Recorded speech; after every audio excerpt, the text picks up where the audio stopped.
Welcome to The Real with Joseph Labman. I am Joseph Labman. Thank you for tuning in to this episode of The Real, taking time out of your day to come watch this episode. I really appreciate that. If you haven't subscribed already, please subscribe for me. I'd really appreciate that as well. That's the best way you can support this channel and help me grow my content and grow this channel to where I'd like it to be. Everybody hit the like button for me on the way in on this video today. That also helps promote this video more in the algorithms, helps grow this channel more as well. Please share this content. I would really appreciate that. My guests would as well. If you would please share this episode with someone you know that maybe is interested in the topic we're talking about today. Please leave a comment below as well. We'd love to hear your guys' feedback. You can interact with myself and the guest on the panel and the live chat as well. Whatever we're talking about, just leave a comment there in the live chat. Pop in and say hello. We'll put it on the screen for you. And yeah, without further ado, let's get to the show.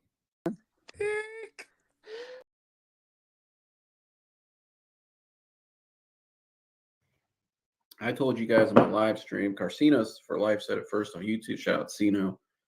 And I looked into it. It makes sense, obviously, with certain players coming out of the draft this year. The NBA draft is now a 2-day event. So it's going to be on the Thursday night and then the Friday night, which that was heard in a meeting. There was something that happened a month ago that people heard, it leaked out of a meeting that heard about that. That was pretty much a done deal. They've been working on it for a while. And also, though, the league's going to be expanding in probably the next 2 years. I wouldn't doubt.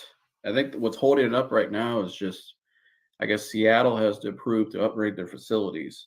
And once that happens, it's over. It's a done deal. And it's going to be Vegas and Seattle will be the two teams expanding. So Supersonics will be back in Seattle. And I think in Vegas, they'll have a team that LeBron's going to get his hands on. He's definitely going to get that team probably in Vegas. And what I think is going on, and so do many other people behind the scenes that are plugged in, that I've heard from, like Cino, I think LeBron's goal, he's going to play one more year next year in LA with his son, Bronny. The Lakers have a second-round pick that they got miraculously for the Anthony Davis trade in 2019. So I think they draft him on that night too, Bronny. I think LeBron and his son play next year, his last season under contract in LA. I think they walk away. Anthony Davis stays there. Then LA can move on and kind of regroup a little bit. Maybe get another star out there immediately with the AD. I think LeBron, that team will be up and ready by 2025. That Vegas team, he'll head over there. He'll have an ownership stake in it, kind of what Jordan was trying to do with the Wizards. Him and his son will go there because his son will probably be on a 1-year rookie deal anyways. He's a second-round pick. So him and his son will head there for a year. And then I think by about 2027, I believe it'll be somewhere in there. I think his son Bryce will be in the draft eligible. Might be at Ohio State in 2 years as well. He might play his college ball at Ohio State. But in 3 years, they'll be draft eligible. So 2027. I think Bryce, LeBron, and LeBron Jr., that'll be LeBron's last season in Vegas with both of his sons. Youngest one is a rookie. So 2027, I think that'll put him at 25 years he's played in the NBA. Because officially that season will be over in 2028. So it'll be 25 years I think he played in the NBA if he does this. So that perfect number. He played a quarter of his life in the NBA. And then he'll take over his ownership of the team with both of his sons on it. And I think the last part I have to add to this, I think the other rumor is that Kevin Durant's really eyeing that Supersonics team. That's where he started his career, obviously, before they moved to OKC. He wants to take ownership there, he wants to end his career there.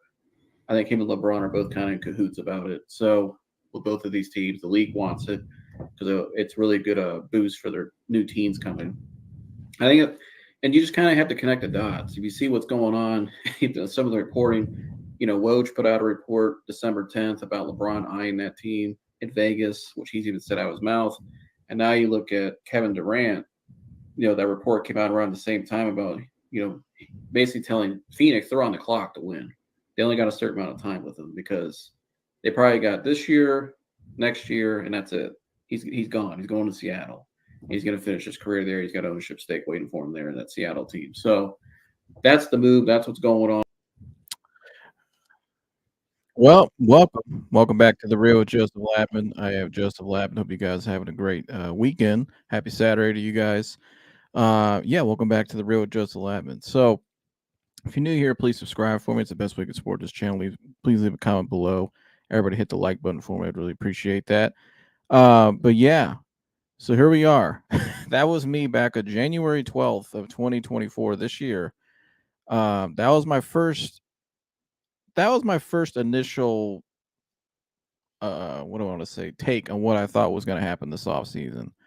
Now, as time went on, there different things happened. New information came out. I started to if you didn't watch my show for the last month and a half or so, I started to really question whether LeBron was staying in LA. Right? I was really questioning that. Was he trying to make a return back to Cleveland? And all I did was on my show was show a lot of the evidence of why I think possibly that could be happening. But I said all along, and I called it LeBron's last dance. Do you remember? And I said all along, I feel like there was something was going on here. The Cavs had fired JB Bickerstaff. They had an opening. A lot of the feeling around the Cavs was that Donovan was coming back. Jared Allen and Darius Garland could be staying. They could be moved. So I was like, man, this could be an opportunity possibly for the Cavs and LeBron to maybe have a reunion here in Cleveland. But you always felt like something was going on. There was some type of leverage play. Why did LeBron show up to the Cavs game? Why was there all this different little things going on? And all it was all along, now that we know, now that Bronny has been drafted by the LA Lakers, 55th overall the other night, what was really going on all along was just LeBron leveraging the Lakers to get what he wanted. Um, I don't know if I've ever seen more of a power play than I've seen than this. This takes extreme power to get his son on the team, to get the coach, JJ Redick, who was his podcast teammate. And then now also he's going to get a new deal from the Lakers, probably 3 year, $160-something million, which is almost $50-something million a year at age 39. Um, there is some major, major power play going on there. So that's what we all know now, that it was all power play. This is why I've said all along, if you watched my show for the last month and a half, especially, yeah, there were times when Mike and I or Jersey and some other people would come up here and say, yeah, we think he may be leaving. We'd give it maybe maybe a 50-something% chance, but sometimes 55% chance maybe he was going to come back. But you never really said for sure because there was all, you just never know. You never know if there was going to be a different type of, if there was a different play, an agenda with all this. And that's what it was. And it was all just to get his son uh, to LA on the Lakers and to get the leverage he wanted, get the coach he wanted, get the contract he wanted. So here we are now. Bronny James is a Laker. LeBron's about to re-sign with the Lakers for a 3 year deal to end his career.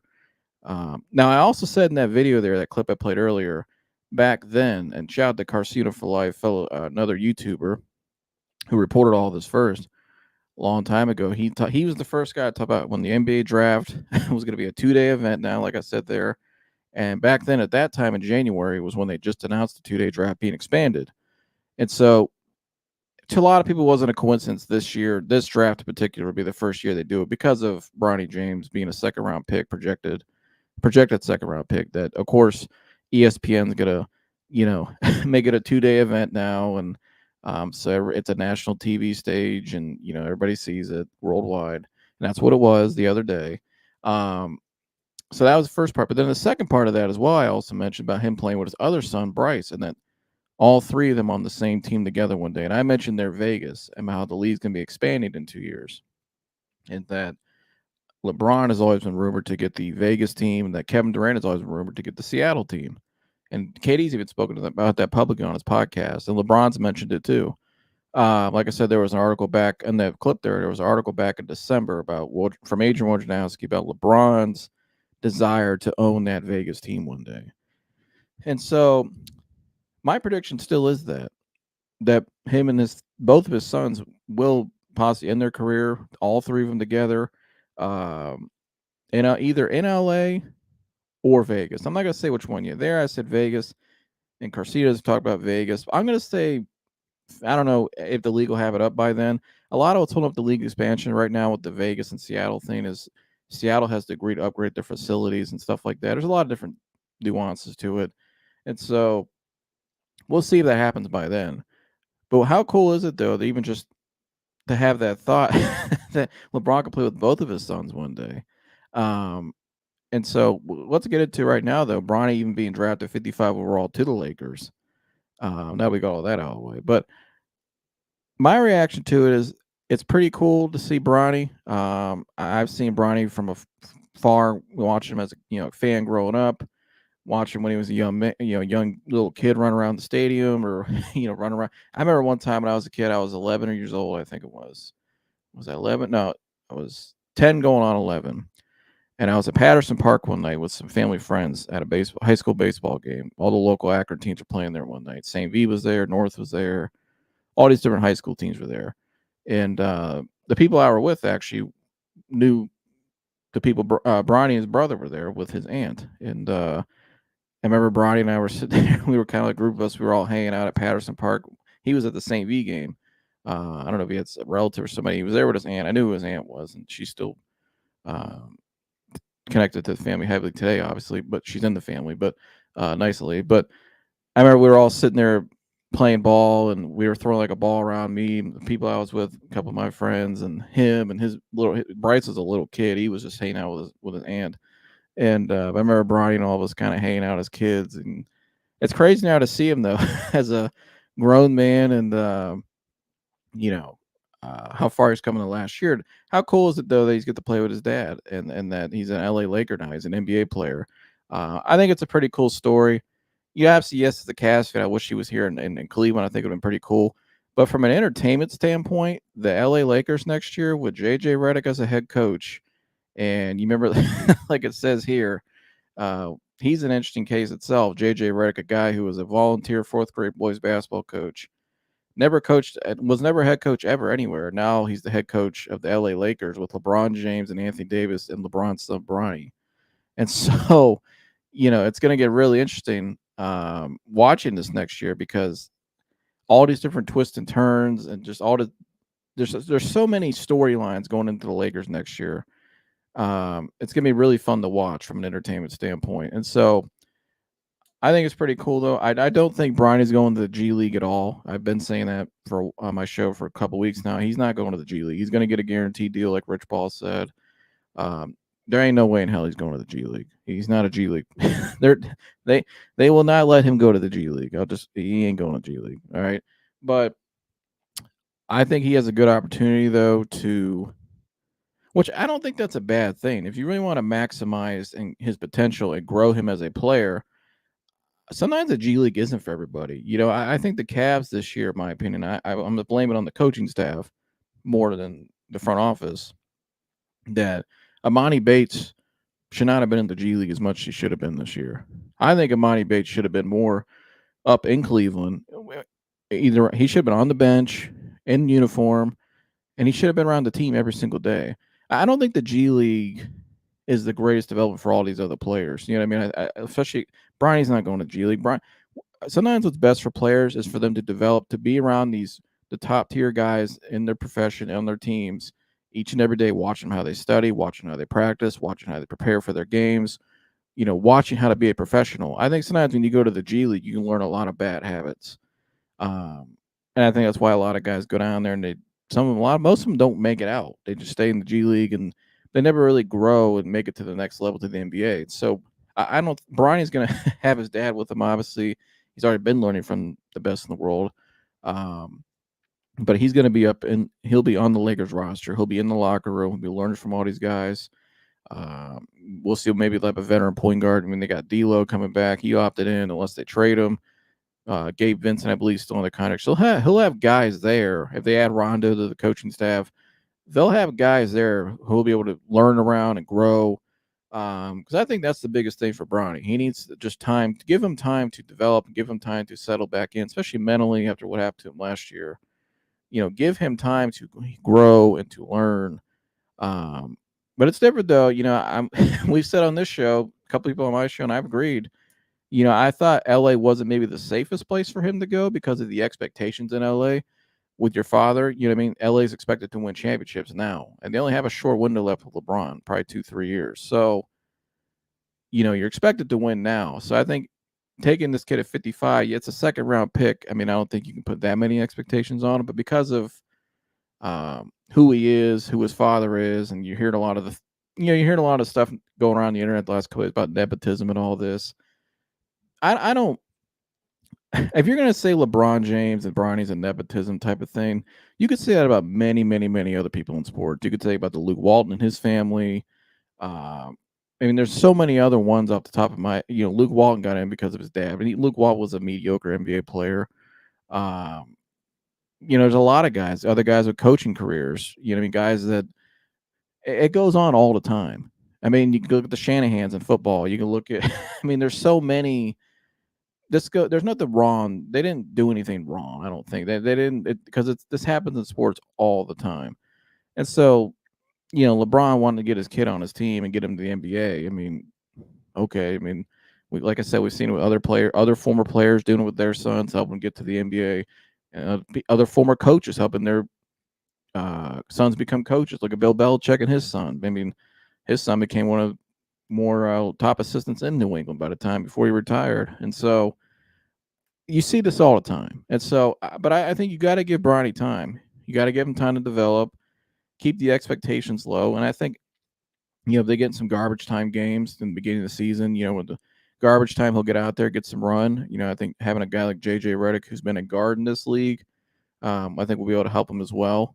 And so kind of help him mend into the NBA and then get acclimated with it. But it's really cool to see, though. It was a really cool moment to see that. Now there was a lot of, like I said, there was you got to have some hell of a power to pull that off, though. What they did on what was it the other night? Was it Thursday during the second round? There was a report Rich Paul was, calling around other teams and saying, if you draft Bronny, if you're not the Lakers, if you draft Bronny, he's going to go to Australia. I think Rich Paul's known that for a while. I think he's told teams what their plan was for a long time. That's why he only worked out with the Lakers and the Suns. I threw the Cavs in there as a wild card because I thought they've always been a wild card. You just can never really truly rule them out just because of the connections. But it was the Lakers all along. And I shared on my show too last week when I did one with Mike that I talked to somebody who may have an idea about some things. And they had said to me that it was, Dallas and Phoenix was a consideration, but it was mainly the Lakers all along. And LA was going to do whatever they can, this person said, to build a team around LeBron for the next upcoming season. And a lot of it was to get his son, was the first priority. And that's what they did. And that person was correct. And that's exactly what happened. And here we are a week later when I talk to that person now, it's unfolded. And so I think it's going to be really cool, though. LA next year, though, is going to be really fun to watch because there's going to be so many different storylines coming out next year. If they struggle next year, you're going to have LA fans, bitching about, the team wasted a draft pick on Bronny, or, it can go really good or it can go really bad. So we're going to, we hired a first-time head coach. If things go really bad, I could see a scenario where maybe Anthony Davis, requests a trade out of LA. But if it goes really good and they make the playoffs next year, maybe they make a deep run in the Western Conference and it'll look like a legit title contender. Now it's free agency started today, so they got to make some more moves. We'll see what they do.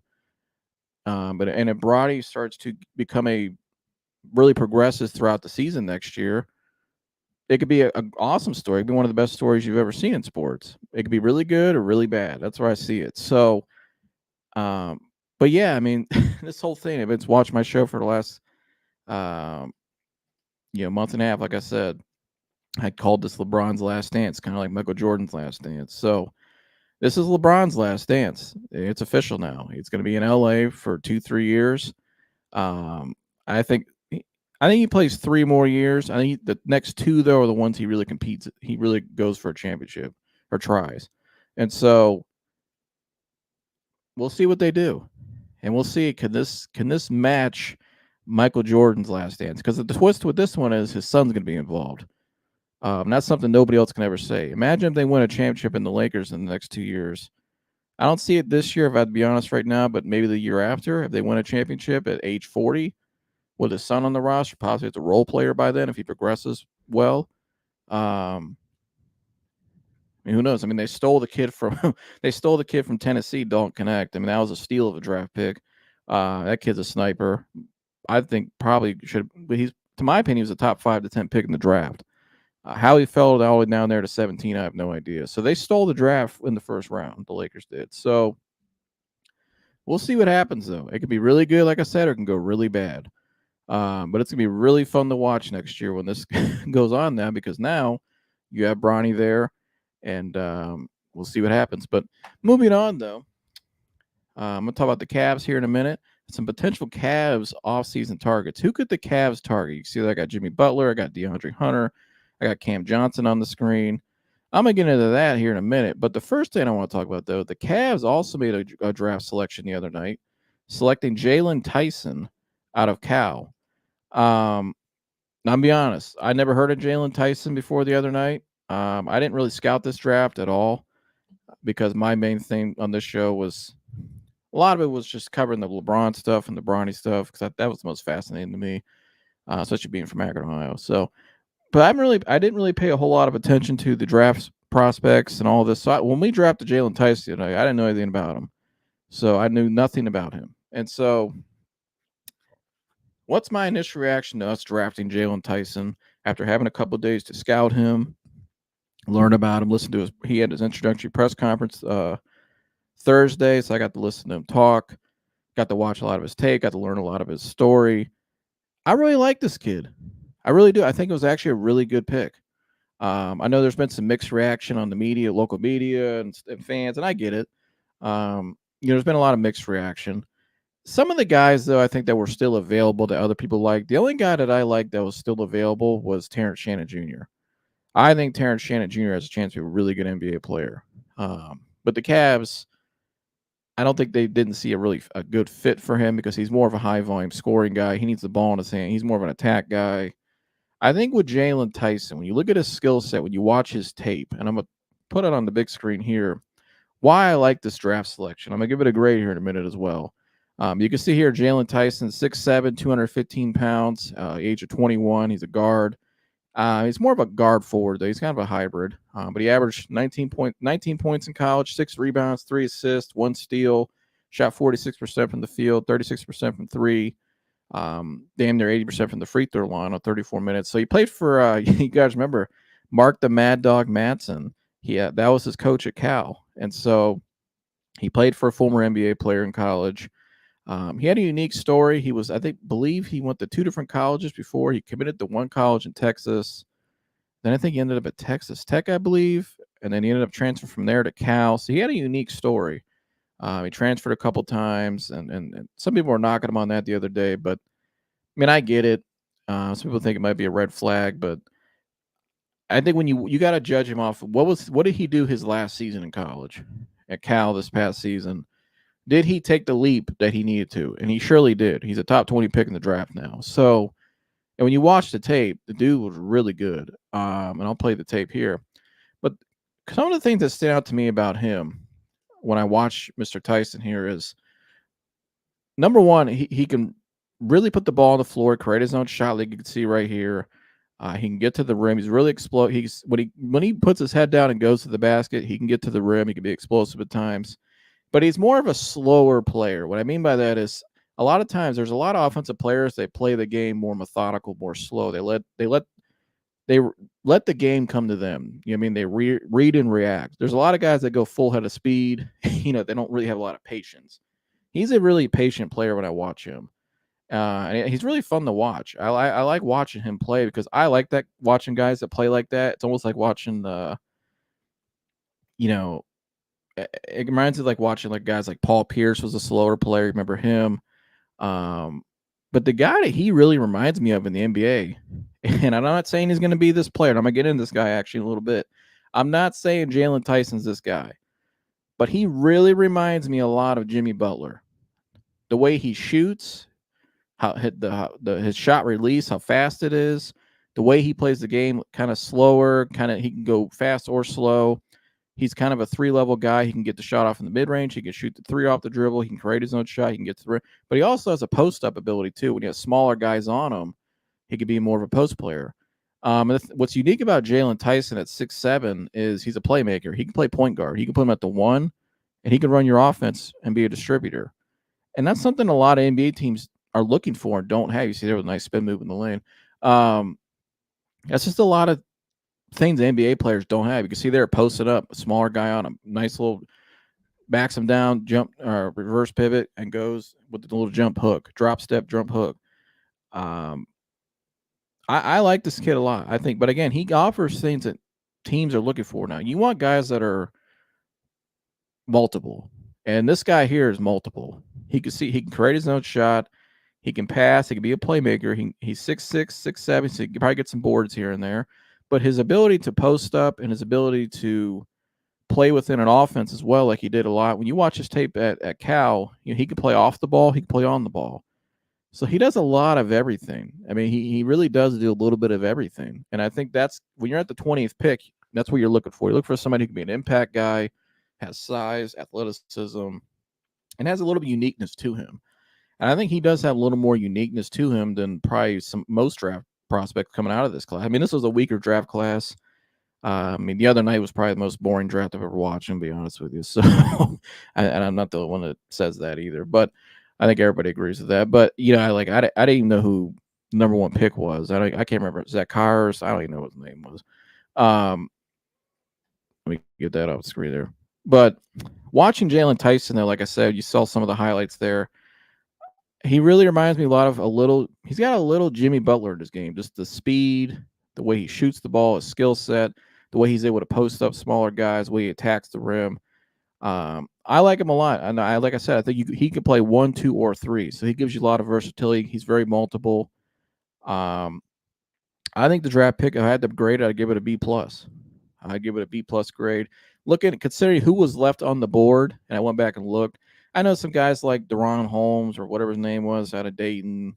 There was some other guys available too, but this is the NBA.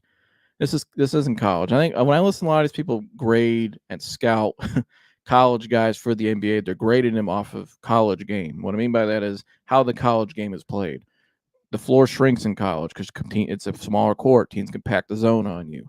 You get to play within a system a lot of times. So a lot of people think Bronny James, people that say Bronny James is this terrible prospect, you don't know, because I think Bronny, like a lot of guys, are confined in college because they're more NBA talent.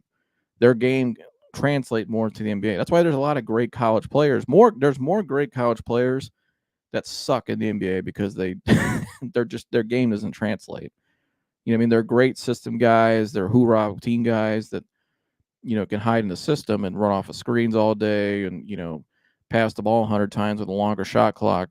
But when you get in the NBA, it's a fast paced, 24 seconds.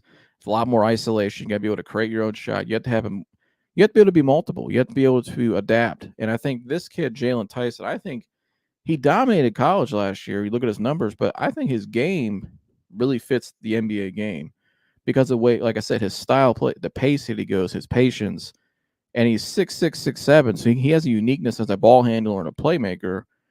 He's going to have an advantage on some nights against some smaller guys. Especially you saw there in the clip his ability to post guys up.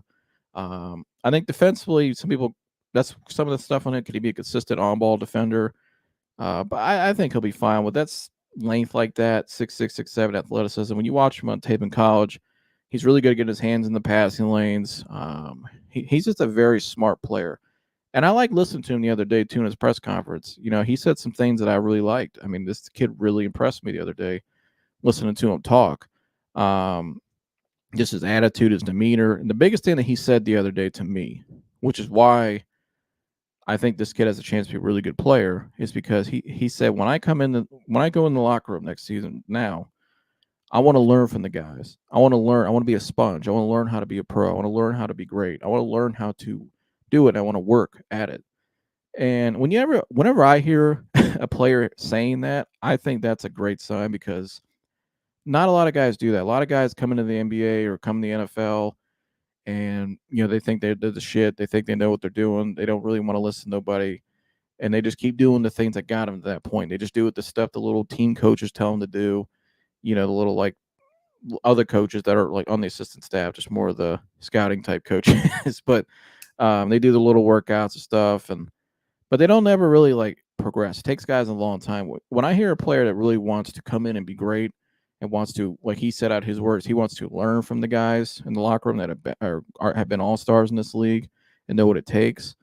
I like that kid a lot, because that's the kind of kid I want in my locker room because he's going to be a sponge. He's going to be respectful. He's going to listen. He's going to do what the team needs him to do. And over time, he'll figure out where he can excel at.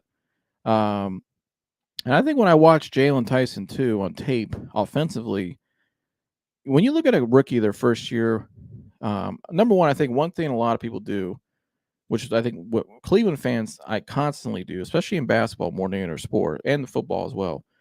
We expect guys, people, the fans, common fans, the regular fans expect guys to come in and be established and ready to go from day one as a rookie, right? We expect them to come out of college and to be great. But that's not realistic. That's not that's not realistic in sports. Rarely, it's a small number of guys that can actually come in as rookies and dominate right away and be impact players right away. You got to give guys time to grow and to develop, right? Because a lot of stuff they're learning in college fundamentally is good in basketball, but a lot of it doesn't translate to the NBA. It's a different style of game. It's a different style of habits, a different style of more games you have to play. I mean, you're playing 30-some games in college. The NBA, you're playing 82 games. So it's a totally different. You can't expect guys to come in and to be ready to go from day one. You know, it's the same thing with Amani Bates last year. I hear people saying all the time, Amani Bates it was a waste of a pick. He's not going to be a good player. Well, how do you know? How do you know? The coaching staff had him down in the G League last year learning bad habits. And he still did well in the G League, and he lit up the Summer League and won the Summer League championship. I mean, that has to mean something. Excuse me, but the kid's 6'9", he's got long arms, and he has an elite level scoring ability that you can't teach. That guy should have an impact on your bench in the NBA. And I expect Kenny Atkinson. Number one, I expect the Cavs to bring him back. I saw today they did offer Isaac Okoro and Amani Bates qualifying offers today. I expect him to. They need to bring him back, Amani, and they need to get him going on the rotation. They need to get him in this. He needs to be up in on the Cavs team, on the Cavs roster, 15-man team. Him sitting down in the G League, you're never going to know what he is. He needs to play. If he goes out there the first 2 games and messes up, that's okay. He's a rookie. But over time, he's going to learn. And I think now with a better coaching staff, number one, it sounds like the locker room last year, too. Did I already say number one? Maybe that's number two. Number two, the Cavs locker room last year, too, based off the report that came out from the Athletic after the season, was kind of a divided locker room. You had most of the guys on the team divided with the coach. So that's not a good recipe for any rookie to walk into. I mean, if the older guys in the locker room and the rookie hears these guys saying, man, this coach JB, he's on some bullshit. You know what I mean? Like that's not a good environment for a rookie to develop in anyways. So I expect with Kenny Atkinson, I like Kenny Atkinson a lot. I really read on him more recently in the last couple of days. They're going to introduce him on Monday up in Independence. So I like Kenny a lot. And I like, too, the report that came out today that Draymond Green and other people at the Warriors organization, which is a well-ran organization, were calling over to the Cavs, endorsing Kenny, like going out of the way to call. You don't hear that a whole lot. You don't hear that often. And so I think the Cavs got a good coach in Kenny Atkinson. But I think Kenny Atkinson will be able to bring the best out of guys like Jaylon Tyson and bring the best out of guys like Amani Bates. And so, but the one thing about Jaylon Tyson, though, what I was mainly getting at in this whole thing was he already has, when you watch him on tape, he has a couple 1-2 moves he gets to constantly. When it's going downhill, he likes to do a little in and out move. And he's really good in the mid range. He's really good around the basket, shooting the ball, floaters, and attacking. So he's got a couple 1-2 moves, which is usually what you want to see guys have in the rookie year. That's what you want to look at. What's your 1-2 moves, especially by the All-Star break? What's your little 1-2 moves that you go to help you, and how can we expand off of that and add more? And so he has some of that already. And I can't wait to see this kid in the summer league, what his playmaking, his all-around game, and see how they utilize him. And then I think he'll be in the rotation next season for sure. I think he will be an impact player. I think he's that good. He's that mature of a player too when you listen to him talk. I think Jaylon Tyson's a really good pick. Like I said, I gave it a B+. I like the selection. I like the versatility of it. He gives them something they needed too, which is a bigger playmaker and a bigger on-ball defender out on the perimeter. especially on guards. So I like the pick. My last thing though on the Cavs are some potential Cavs targets this offseason, right? I need to get some water for this one. And so, who are some potential Cavs targets, in my opinion? Well, when I look at the situation, I think Donovan's going to re-sign.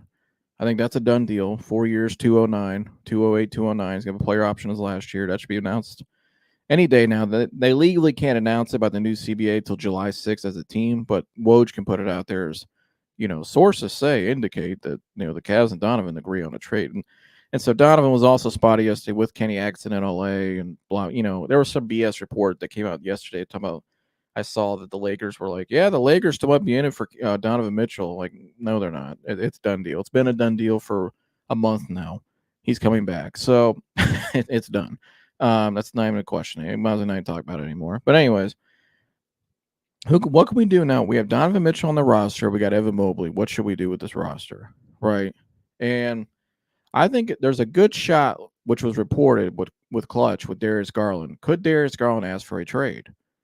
Well, I think if you're in a scenario where Donovan Mitchell re-signs, right, which is like the report said, could Donovan force his way out of here to go get more run elsewhere? Could we get a better opportunity elsewhere? Because he's sharing the ball here with Donovan Mitchell, and I don't think it's a great fit because they're two small guards. Defensively, that's not ideal.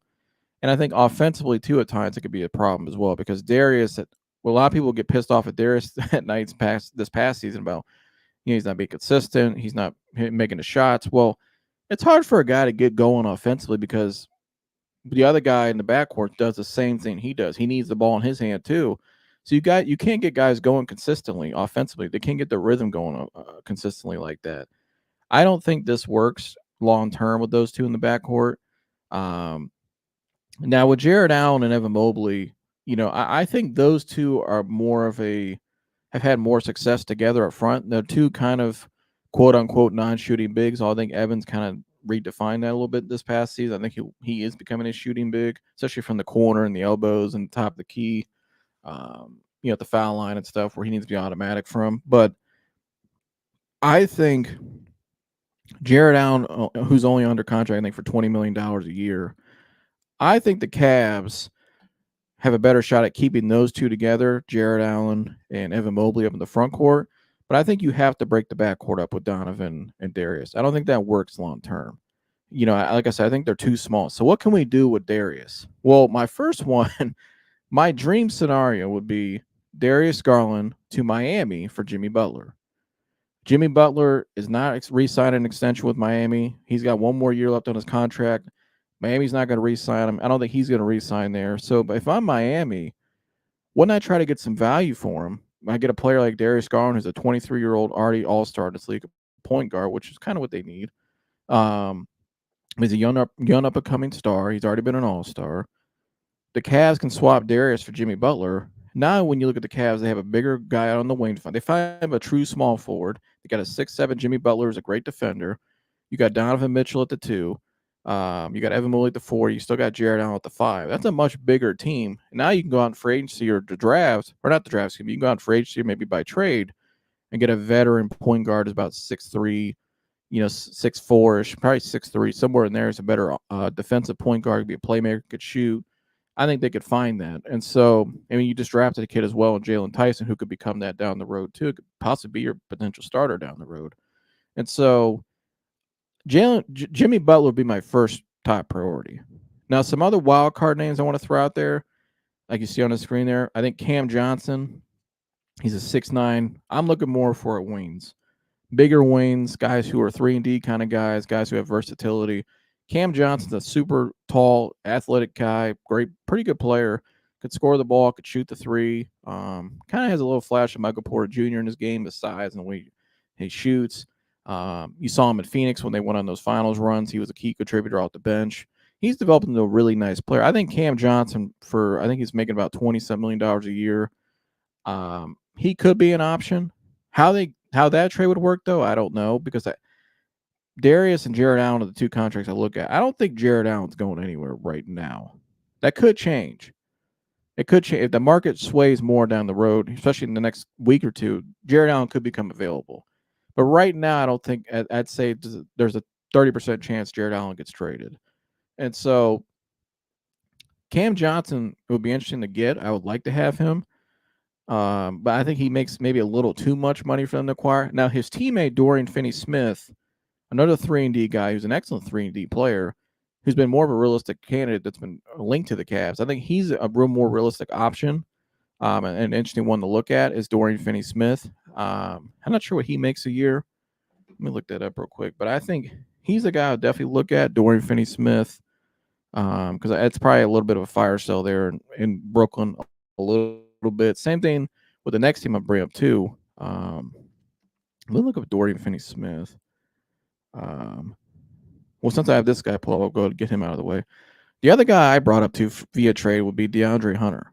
The Atlanta Hawks seem to be unloading that roster, trying to rebuild around Trae Young, or maybe who knows, maybe they do trade Trae Young eventually. But I think they just drafted the kid out of France, number 1 overall. They got Jaylon Johnson, who's a pretty good player, 6'9", another wing they have. They have too many wings. They're overpaying for guys. And so DeAndre Hunter's under contract for 4 years. Next year's making $21 million. If I'm the Cavs, I would definitely look at a guy like DeAndre Hunter. He's 6'8", 225.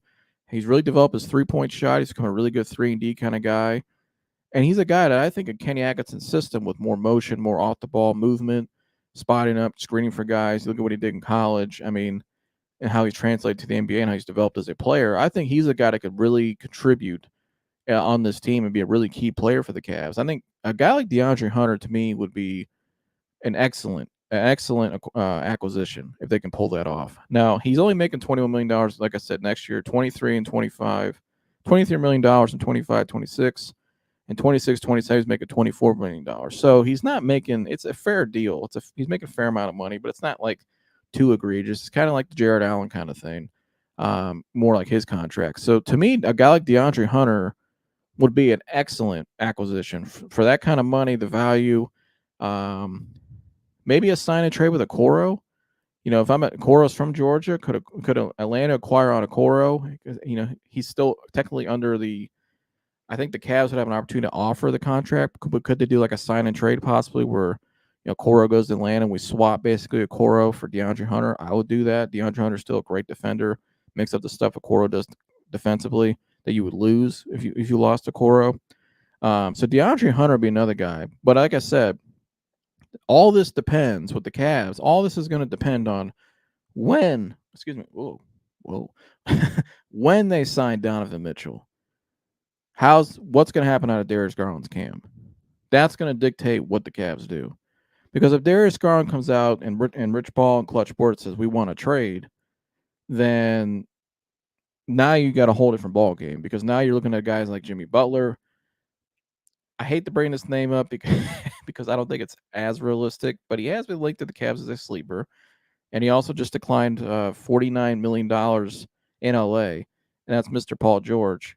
Although it seems like if Paul George does leave, it could be more of a sign and trade with the Golden State Warriors first, and the Philadelphia 76ers can sign him outright. They have the money second. But could Donovan Mitchell get on the phone maybe and try to recruit him here? I mean, Paul George, when LeBron was here, I get it was LeBron, it was different, but Paul George did agree to come to Cleveland at one time, and the trade fell through because Indiana went with OKC instead, and I think some people knew that LeBron was leaving the next year too. But that's just my opinion. But this is in the summer of 2017, so he's agreed to come here before. Could that be an option where, you know, the Clippers looking at, hey, we'll take Darius Garland. You know what I mean? We'll take Darius Garland for Paul George. Why not? Why wouldn't you? I think a lot of teams want Darius Garland, and I like Darius Garland a lot. You know, but I just don't think him and Donovan work together long term, and you have to keep Donovan. Donovan's arguably a top 10 player in the league when he's full go. I mean, he's top 10 to 15. He's in that ballpark. He's a guy that can win a game for you, win a playoff series for you. And so you're keeping Donovan, obviously. But Darius, like I said, to me is the X factor in all this. Whatever happens with Darius when Donovan resigns, how his camp responds, That's what's going to dictate all of this. And so, and I'm curious too. Now, Kenny Atkinson's been in the building now, and I'm sure Kenny Atkinson's given his input a little bit on what he wants, how he views his team. He's been consulting with Donovan, as we heard. Kenny Atkinson may want a bigger guard out there as well. He may want some different style of players to fit his system more that can complement Donovan and help Evan Mobley develop more as a player as well. And so there's going to be a lot of things going to be unfolding here in the next week because free agency started today. This next week, once Donovan re-signs, that's when you have to really keep an eye out with the Cavs. And so those are 3 to 4 guys. I didn't, Dorian Finney-Smith, like I said, he's another one. But those 3 on the screen, to me, are 3 guys that I would really target. Obviously, Jimmy Butler is a dream target and may not be as realistic, although I think it is kind of a 50-50 shot because of the situation in Miami and who the Cavs have. Darius Garland is a hell of a trade asset. And so, why not? You know what I mean? Why not? Or could there be a situation, though, where, what if Donovan goes to more of the 1? There's a lot of different scenarios. Could Donovan Mitchell go to more of the 1? He's kind of that combo guard. And when I bring this up is because I could call Brooklyn now and say, hey, we'll give you Darius Garland and some picks. Give us Dorian Finney-Smith and Cam Thomas. Now I got a 6'5" Cam Thomas, who's a 2 guard, out there with Darius. Cam Thomas can play more off the ball. He's bigger. He's better defensively because he's size. And now I got a 3 in Dorian Finney-Smith. There's a lot of different things, avenues they can go. So, but to me, Jimmy Butler, if the Cavs really want to compete next year in the East, especially with Boston, I think they have to get a Jimmy Butler with Donovan Mitchell and Evan Mobley. And in this scenario, keeping Jared Allen, you're keeping Jared Allen. That team is interesting because Jimmy Butler is an excellent wing. You saw what he's done against a team like Boston in the past. He's dragged those Miami teams to the finals twice. It's very interesting with Kenny Atkinson's coaching and system. Jimmy Butler, Donovan Mitchell is really good. I think that's a really good combo because Jimmy's more of an unselfish player who can play off the ball. He's just he's a winner. He's just an excellent player. He does a lot of things. He's like a junkyard kind of guy. He does whatever it takes to win. And I expect Evan Mobley, especially in this new system with Kenny Atkinson, to really thrive more as a player. I think Evan Mobley is going to develop more as a playmaker. I think you'll see him more at the pinch post, top of the key with the ball in his hand, more DHOs, more just passing the ball to the open cutter, passing the ball to the guys off the flare screen, off the down screen, pin down.